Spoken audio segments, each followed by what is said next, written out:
So నేను recent గా highways గురించి ఒక షార్ట్ వీడియోలో చెప్పాను. సో అందులో ఏం చెప్పానంటే, సో ఒక ఇన్వెస్ట్మెంట్ పర్పస్ లో ఒక ప్లాట్ కొనే ముందు కొన్ని పారామీటర్ చెక్ చేసుకోవాలి. సో అందులో ఫస్ట్ వన్ వచ్చేసి హైవేస్. సో మన హైదరాబాద్ కు వచ్చేసి 9 హైవేస్ ఉన్నాయి. సో వాటి గురించి తెలుసుకుందాం. ఫస్ట్ వన్ వచ్చేసి ముంబై హైవే, సెకండ్ వన్ వచ్చేసి వికారాబాద్ హైవే, దీనికి ఇంకో పేరు ఏంటంటే చేవెల్ హైవే, థర్డ్ వన్ వచ్చేసి బెంగళూరు హైవే, ఫోర్త్ వన్ వచ్చేసి శ్రీశైలం హైవే, ఫిఫ్త్ వన్ వచ్చేసి సాగర్ హైవే, సిక్స్త్ వన్ వచ్చేసి విజయవాడ హైవే, సెవెంత్ వన్ వచ్చేసి Warangal highway, so eighth one వచ్చేసి Karimnagar and in Mancherial highway అని కూడా అంటారు. సో ఇంకో పేరు ఏంటంటే షామీర్పేట హైవే అని కూడా అంటారు. సో నైన్త్ వన్ వచ్చేసి నాగ్పూర్ హైవే, దీనికి ఇంకో పేరు ఏంటంటే Medchal highway.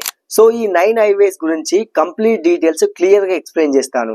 So highway starting నుంచి సో ఇప్పుడు వచ్చే RRR వరకు సో ఏం డెవలప్మెంట్స్ ఉన్నాయి, ఒక్కొక్క ఏరియాలో ల్యాండ్ ప్రైస్ ఎంత ఉంది, ఒక స్క్వేర్ యార్డ్ కి ఎంత ఉంది, సో వీటన్నిటి గురించి సో మనం డిస్కస్ చేసుకుందాం. Okay, stay with us.